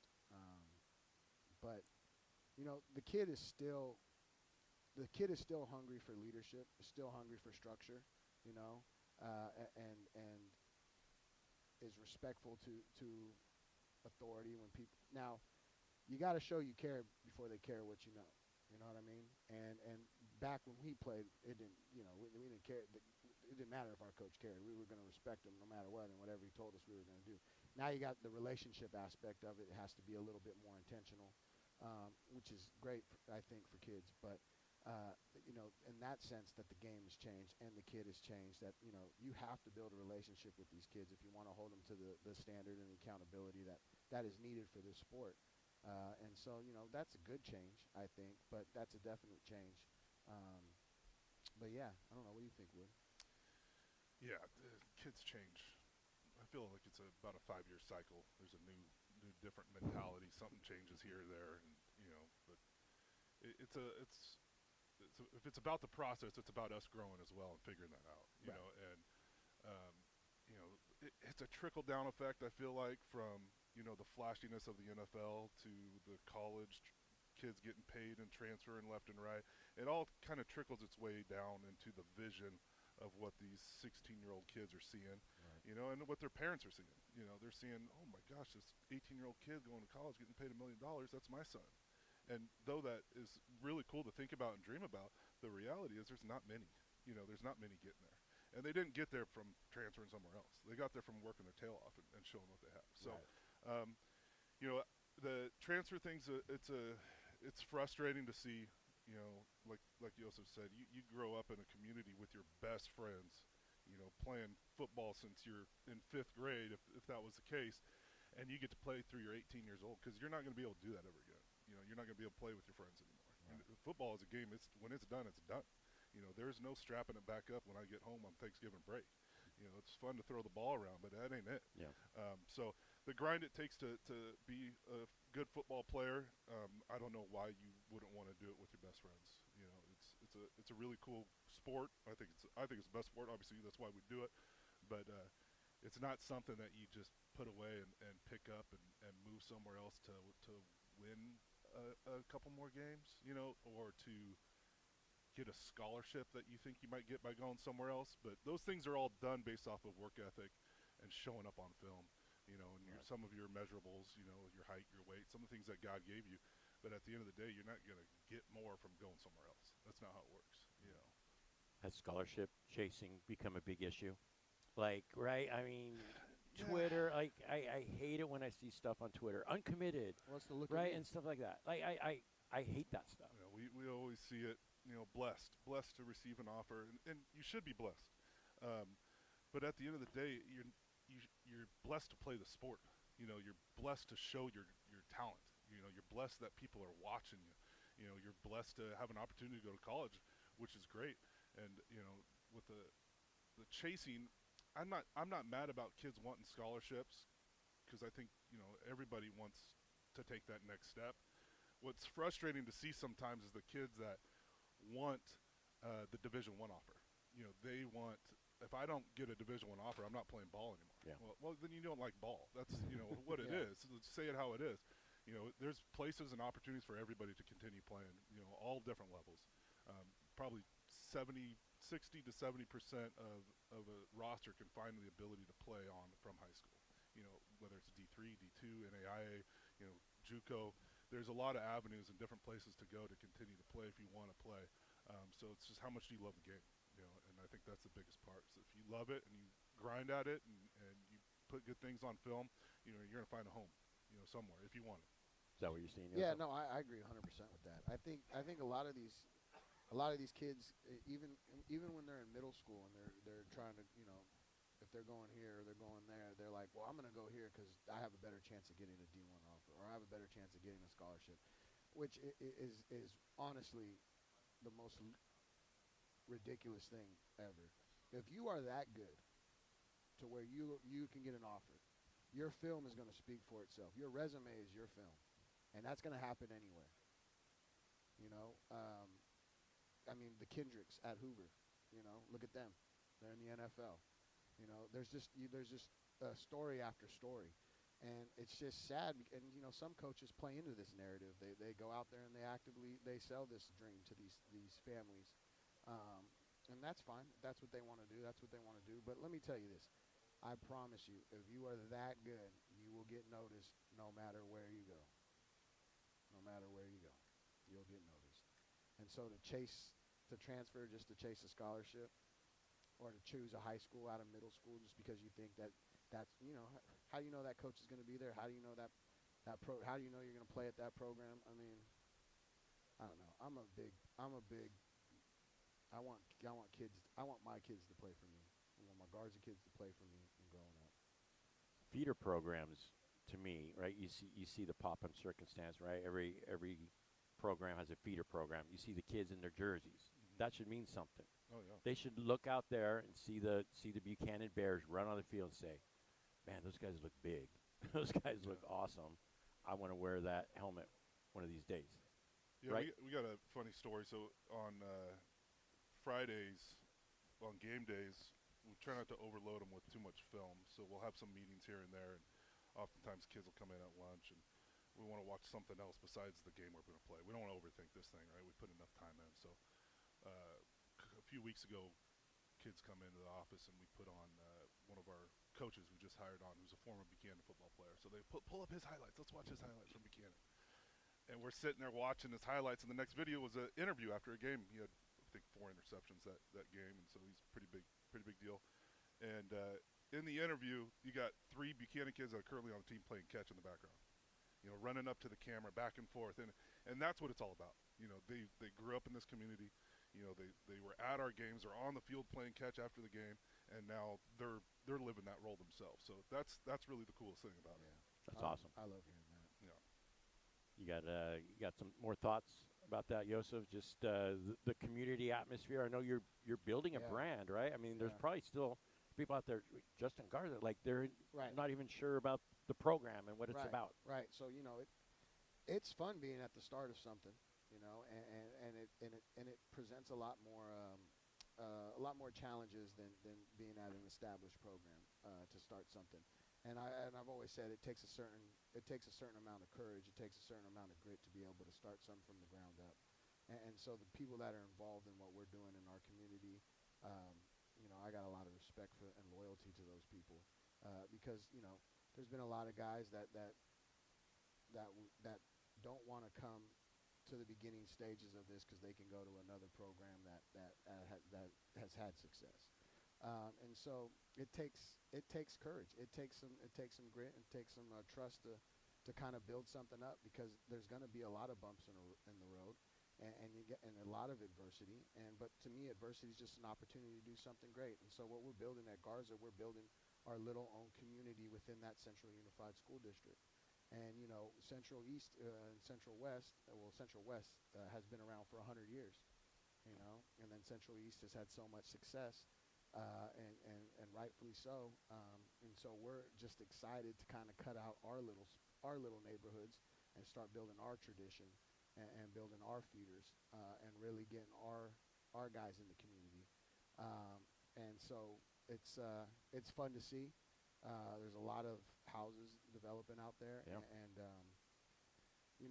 my first community was the Bullard area, and that was what I grew up in. And then I went out to Madera, and Madera is one of the greatest communities there is. They really embraced me. They still got a lot of love for me, and I still have a lot of love for them. But coming back to this side of town, to me, Garza is right there kind of in that Bullard community still, just cut off a little bit. And so you get a lot of the same families that you've seen throughout the years. I love being able to go to church and see kids I coach, kids I teach, families I've been around from both communities. I love going to Save Mart. Hey, coach, how's it going? Or getting gas. Coach, go get them tonight. I love that. To me, I love that. And so that's why I've always kind of stuck in my little radius. I haven't ventured out. I've had opportunities to, and I like being in my community. You're doing an awesome job. Doing a great job. Ross, what about for you? Your love of Buchanan, your love of the community, Clovis, the facilities. Oh my gosh, just top-notch stuff. We got a couple minutes here, but Buchanan, right? Yeah, Head football coach. It's a great honor. It is. It really is. I mean, the facilities are awesome. Community's great. Our academics are really high, so we can challenge the kids by putting a lot on their plate, in terms of play call structures and things like that. So we're able to do a little bit more, I feel like, than some other schools maybe. And the kids are they're good. They're good kids. The parents, to live in that area, it's a good area. Most parents had to work hard to get there. So they have some demands on their kids too. And so the kids are held accountable on a lot of fronts, which is good. Administration's supportive, but we got a beautiful stadium, we got a beautiful practice facility, we got a beautiful weight room. It's a good spot to be for sure. I agree. I agree. Hey, well, this was a great conversation, guys. This is exactly what I wanted for a wrap up and get into your minds and how you guys navigate the whole season. And here we are, 12 days of Christmas. So enjoy your Christmas, man. Hopefully you guys get some good stuff and give some good stuff in return and hang out with your family and watch some movies and load up on some food that maybe you shouldn't eat as much, cookies and whatnot. Too late. Too late. Too late. All right. Thanks, guys. Paul. Appreciate it, Paul. All right. All right. We are going to take a break. We're going to talk to Trevor Horn, kind of wrap up his perspective of this season as well. You're listening to it all on the Central Valley Sports Report, 1430 ESPN. ESPN Fresno is proud to bring back the Student Athlete of the Week. Each week, we'll honor a local high school standout for their performance on the field, in the gym, or on the court. It's our way of celebrating the hard work, dedication, and talent of Valley athletes who give it their all. And it all leads to Student Athlete of the Year. Do you have an athlete you believe is worthy of this award? Enter them in at 1430ESPNFresno.com today. The Student Athlete of the Week, shining a spotlight on the stars of tomorrow. Get ready for the ultimate Monday Night Showdown, only at Chakchansi Gold. Starting September 8th through December 29th, win your share of $80,000 in giveaways, including $51,000 in e-cash. Earn entries all day Sunday, Monday, and Thursday. Then join us for drawings every Monday from 5 to 8 p.m.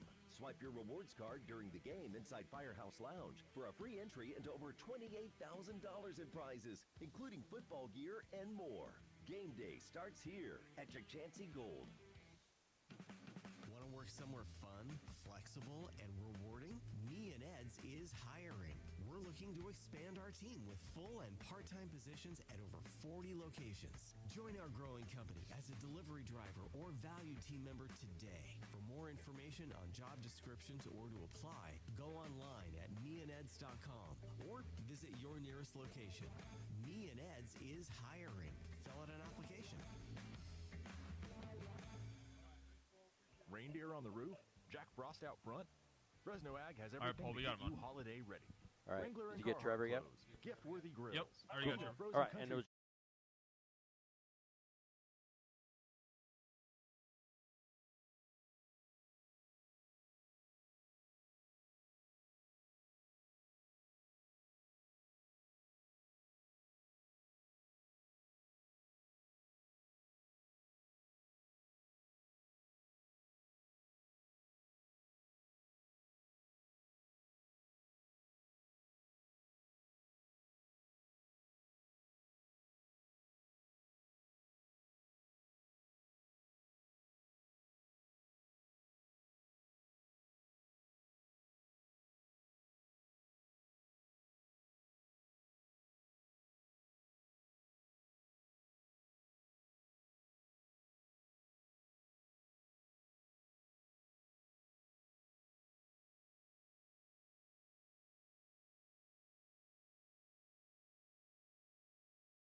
we hit a little bit of everything, right? Talked about their teams, talked about, the toll that it takes on a head coach, coaching kids today, what's good about football, what's changed about football.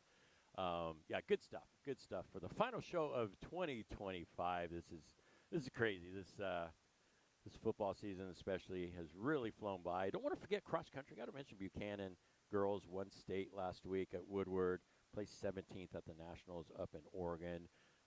Volleyball, Emmanuel won a state championship in volleyball. So as we now transition to basketball and winter sports, and then spring will be here before you know it. So one of the dudes that I love to communicate with via the text or the FaceTime or Twitter, X, whatever you want to call it, is Trevor Horn. Been on the show. I think this is time number 3. My gosh, he's going to be a de facto co-host before we know it.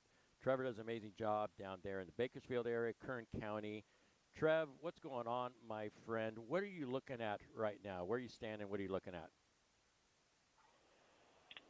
I just pulled off the freeway down here in Southern California because Bakersfield Christian game last night, and then Kennedy is playing McClymonds tonight in the 3A game at Fullerton High School. So I took the liberty of going over to a place called Frankensons just now. It is the coolest indoor collectible flea market you'll ever see in your life. It has everything. I just sent you 2 photos of the Star Wars collections that they had there. Absolutely phenomenal. What I want to ask before we get into last night's game is I am holding a pack of 83 tops in my hand right now, sealed. Paul, okay. Shall I open it on air? Yes, see you if I should. get a Sandberg or a Gwynn or a Ripken. Correct. So yeah, there should be a Gwynn or a Boggs rookie in there. How much was that pack? Or, $15? Or Sandberg rookie too. Yes. I'm sorry. How much was the pack? What'd you pay for it? $28. So okay, you're taking a chance. You're taking a little gamble. Okay. I was thinking maybe 15 to 20. All right. Yeah. All right. Open it up. Jerry Royster, Dickie Thorne, Toby Hara, Ben Sheen. If you guys follow One Pack, this is exactly what we do all day long. We just watch dudes open packs. Fred Staley, Phil Garner. All right. Hey. Jim Eisenreich, Dave Smith. We have got a 82 stolen base leaders with Ricky and Rock Reigns. I'll take Not that. bad. Take that. Leon Robbins. Charlie Huff still looks like he's 90 in 1983. Throwing a knuckleball. A manager card. Brad Haven. A Fred Lynn All-Star. And a Joel Youngblood. That was a hot pack of garbage. No Gwynn, no Sandberg, no Boggs. You got a Ricky.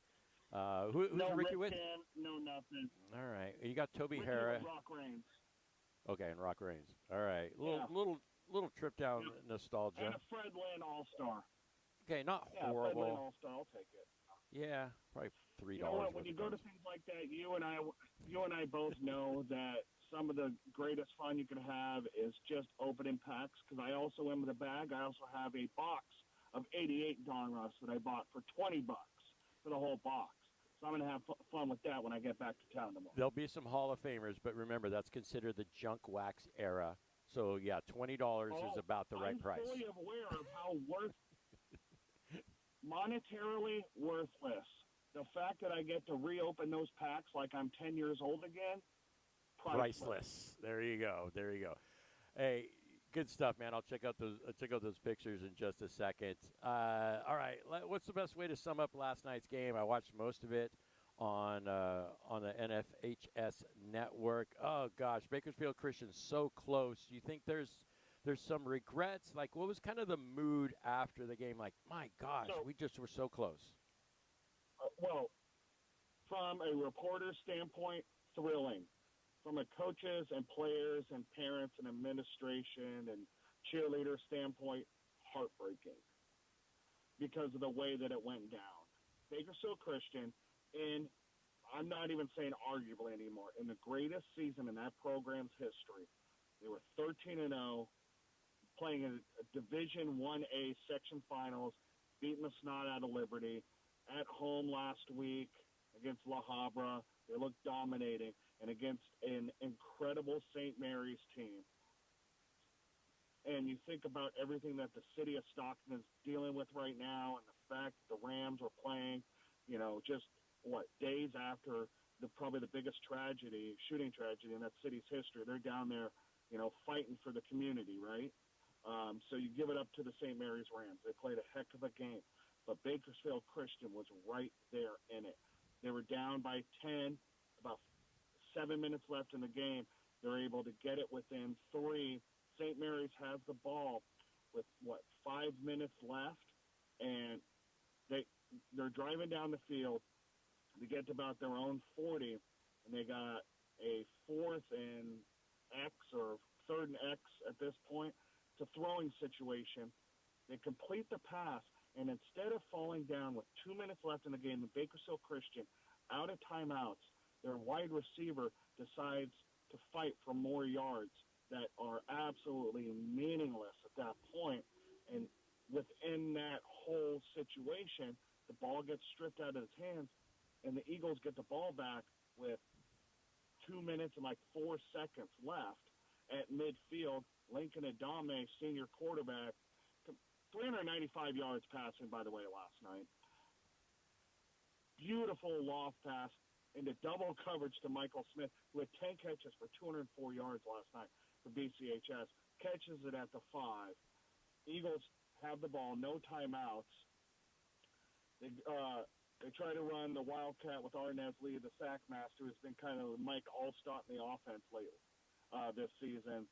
They tried to run him, couldn't get it. Tried to run him again, couldn't get it. And finally they lined up on 3rd down, and they threw a fade route that fell incomplete, but that left him on the right hash with 45 seconds left in the game. And Cohen Peters, who is one of the most sure-footed kickers I've seen since I've been in Bakersfield, just aired it out wide left, and St. Mary's was able to take possession and do the greatest thing that you can do in a football team, and that's victory formation. Yeah, tragedy. I watched, just so many opportunities to win that football game. The Cars have done an amazing job with that program. We've got a couple more minutes with Trevor Horn. Michael Smith catches that ball at the 5-yard line, and everybody there goes, yeah, oh my we got God. it. Yeah. We're either going to overtime or Bakersfield Christian is hosting the trophy. There's no other way around this, right? With the sure foot of Cohen Peters and the fact that they've got 4 downs, 3 down, and only 5 yards to go, you're like, there's no way they're not either forcing this into overtime or winning it outright here. And then tragedy hits, and neither one of those situations comes to fruition. It was insane. And then I think the craziest thing after that, if you guys are watching the Folsom Cathedral Catholic game, we had no fog during the 4 o'clock game. But 10, 15 minutes before that Folsom Cathedral Catholic game started, the Marine layer just fell right onto the stadium. I'm telling you, Paul, people don't understand this. I was in the press box for the first quarter of that game. Nobody was looking at the field in the press box because it was a white screen. You could not see the field. The PA announcer, every journalist that was in there, and the statistician were watching the 2 big screens from the broadcast where they had taken their broadcast cameras off the top of the stadium, and everybody went down to the field, and they shot that whole game from field view because you could not see it from above because the fog was that thick. And here's the crazy thing about it. We left the stadium, not 5 minutes outside of the stadium and going north. No fog. Wildest thing. Wildest situation. Mount Rushmore of high school football experiences that I've seen as a professional doing this. That's crazy. Just hands down. How great that Big Show Christian St. Mary's game was, and that fact that Folsom beat Cathedral Catholic with their backup quarterback, mind you, that's playing crazy. And scoring 5 touchdowns last night and winning that game for the Bulldogs' 6th state title in the last 12 years. Incredible. That's amazing. All right, Trev, you got 1 minute. Predictions for Kennedy and for Central East tonight. What are you thinking? 1 minute. Central East is going to have, they got their hands full, but, man, Kyle Biggs knows how to get those guys rolling. All my money is on Kyle and the Bengals. The Bengals tonight. Sorry, I keep forgetting that. And then Kennedy. Kennedy is going to have to play a mistake-free game. They got to keep the ball in their hands for as long as possible and not allow McClymonds to get the ball. Quarterback's going to Cal Poly, O-lineman going to Washington. They got another skill guy going to San Diego State. They're loaded. McClymonds is loaded. McClymonds is a team that's won 4 state titles. They haven't won one since 2021. This is Kennedy's first shot at a state title after making the regionals 3 times and never winning that game. Here they are playing for the city of Delano. It'll be very interesting. Can J.C. McCoblin do what he's been doing, and that's averaging 200-plus yards a game, especially during the playoffs. It's going to be a quick game. Neither team really throws the ball all a lot. Kennedy has a chance at this one. It's going to be really tough. All right. Hey, good stuff as always. Hey, thanks for being on the call all the time this year, Trev. Really appreciate you jumping on the show really quick. Have fun.